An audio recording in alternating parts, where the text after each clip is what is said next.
And when I first met Tommy, I didn't have to have these, and I didn't have gray hair either.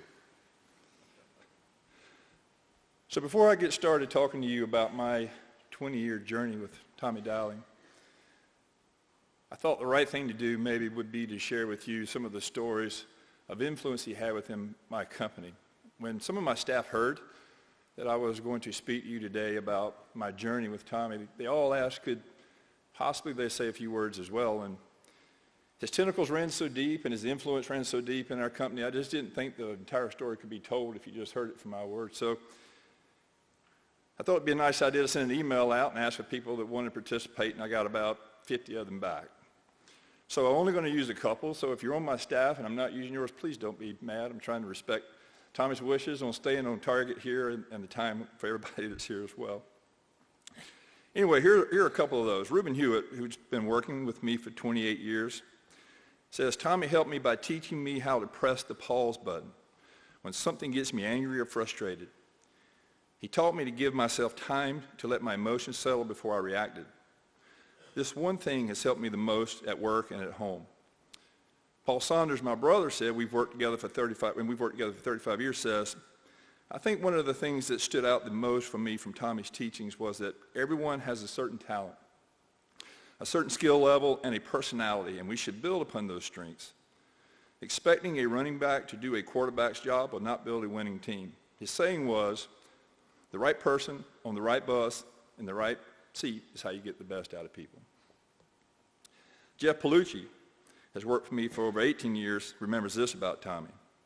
I remember Tommy telling me as we grew the bank, don't let someone dim your light simply because it's shining in their eyes.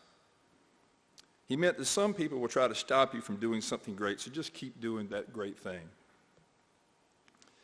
Mary Neal Fowler worked for me for over 30 years, feels this way about Tommy. My interactions with Tommy always left me feeling a little better than I did before our conversation started. He felt his love of life and his honest desire to help someone. He made you want a little bit of that same magic for yourself.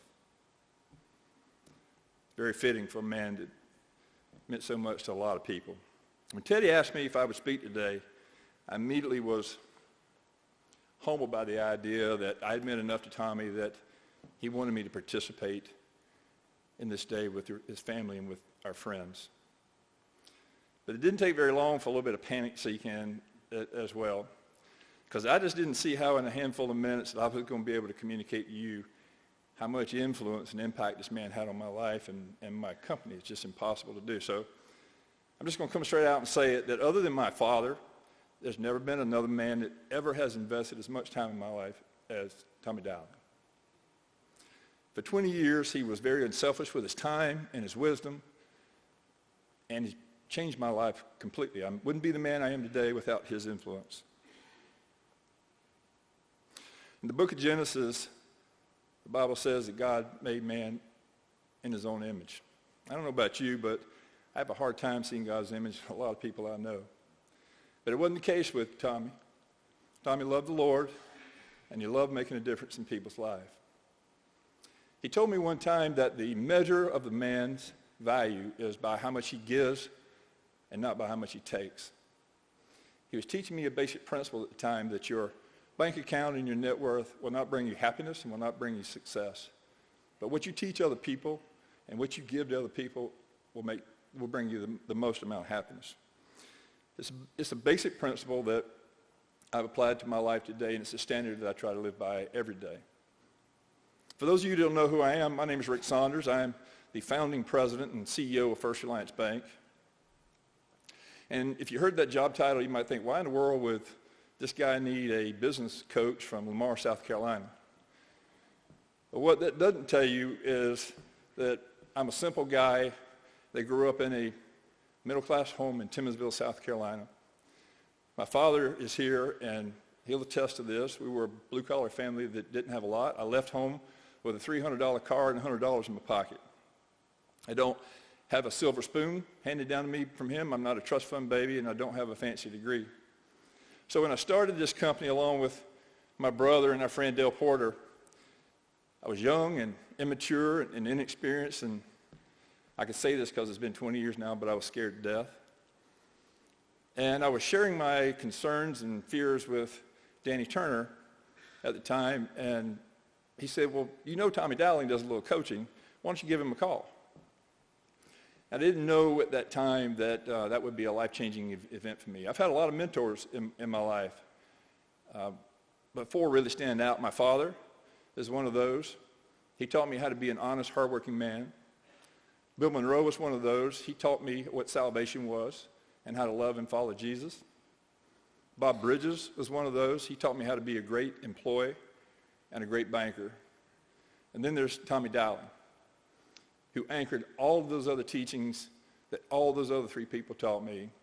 And then he taught me how to build a winning team, how to hire that team, how to develop that team, how to train that team, how to create an environment which they were motivated to work and to follow me. And then he told me that all the things you can do, there's one thing you need to stay focused on, Rick, that you need to be trustworthy, that if your team does not trust you, they will not follow you.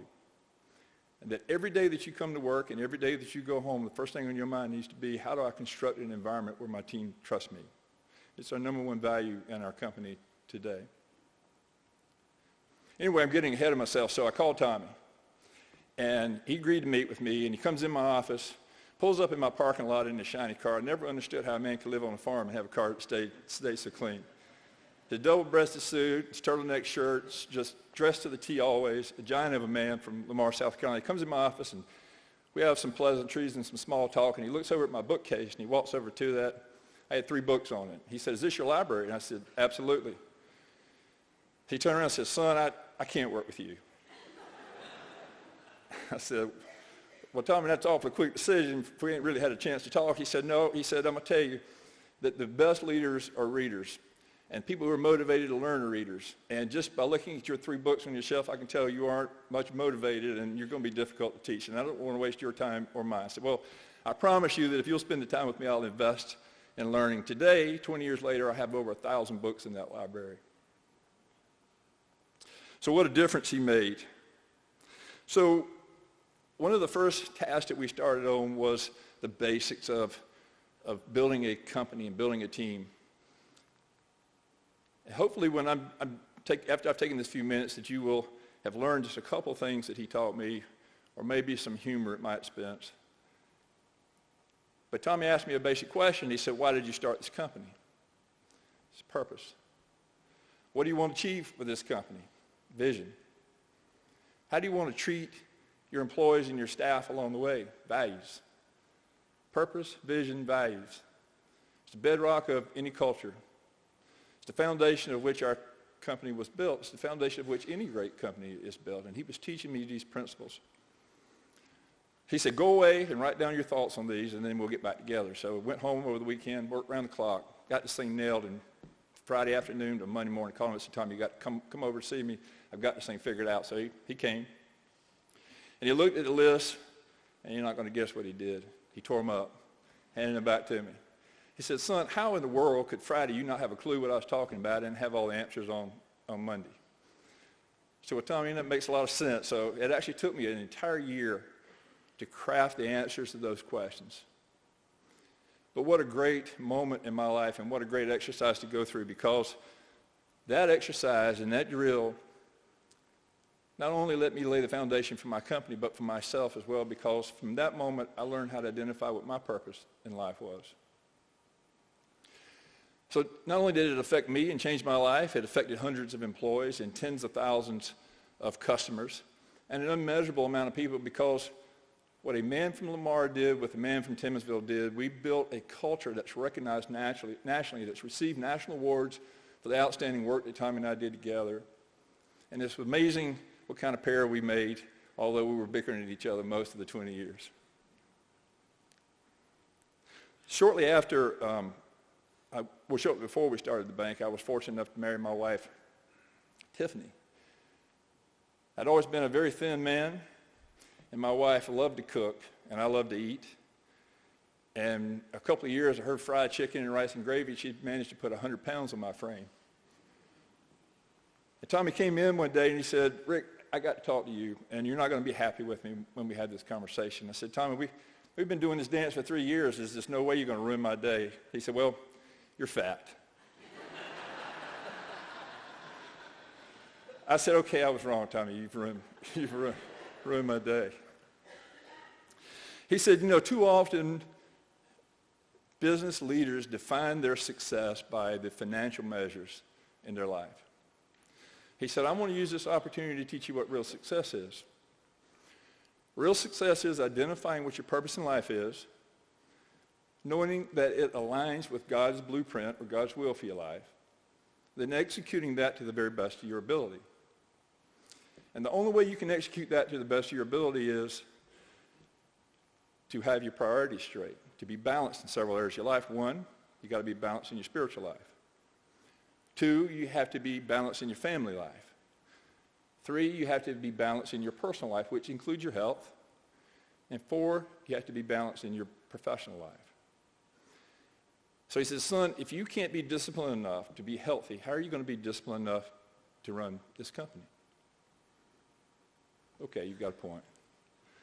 It took me 2 years to put that weight on. It took me 5 years to get it off. But thanks to him, I'm probably in the best shape of my life. And not a day that goes by when I'm fighting at that gym that I don't think about Tommy's words to me. So about a month ago, Tiffany and I decided that we would ride out to see Tommy and Lil Reed, spend the afternoon with them to possibly comfort this beautiful family that had meant so much to my family over the years. Tommy wasn't going to have any part of that. He wasn't going to let me comfort him. He was going to go back to giving instead of taking. The value of a man is what he gives, not what he takes. She said, come in, I want to talk to you. So he pulls me in the den, and he starts asking questions. He said, how are you doing? How's the company doing? How's your leadership journey? And I said, Tommy, for the first time in 20 years, I think I've got the best team of leaders that we've put together since we've been open. And a big smile came over his face, the pride of a father, because he knew that's what he taught me to do. But his intuition kicked in, and he said, well, tell me more. What's going on in your life? How are you feeling about this? And I said, well, Tom, I don't think there's a mountain we can't climb with this team. But for the first time since we started working together, I have to admit that I'm feeling a little insecure because this team's so talented, I don't know that I'm capable of leading such a talented group of people. And he leaned into me, as Tommy would, and says, you got this. So he said, I got one question I want to ask you. He said, how many giants did David kill before he killed Goliath? I said, well, none. And he said, that's right. But he killed a lot of bears, and so have you. He said, you're ready for this, Rick. So I left there that day with a renewed sense of confidence in myself, but also a heavy heart, knowing that very soon my friend and mentor would be gone.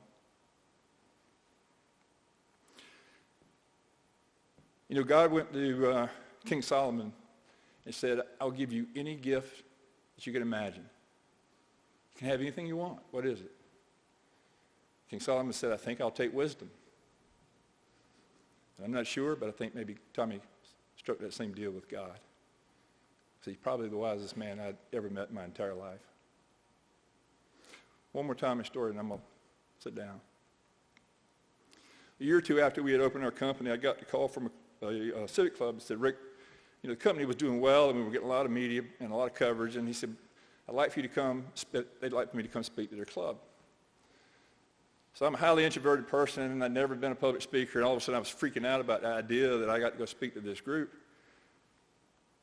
And the only people that I ever knew that enjoyed speaking in public were politicians and preachers. So I said, Tommy, what in the world I need to do? And he said, son, you're the leader of that company. You're the face. You're the voice. You don't have a choice but to learn how to speak in public. So I want you to set up a speaking engagement with everybody in Florence that'll take you.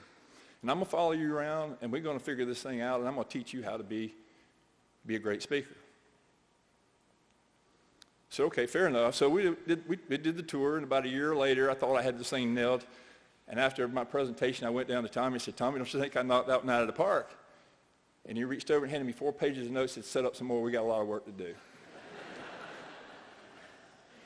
So I know Tommy's in heaven with his notepad right now, critiquing my speech to you, saying, watch those filler words, son. My wish for all of you is that you have had or will have a Tommy in your life like I have. My charge to you, and I know it would be a charge from Tommy as well, that if you aren't, you should become a Tommy to somebody else. Find somebody to mentor. The investment of them will not only change their life, but it'll change yours as well. Thank you.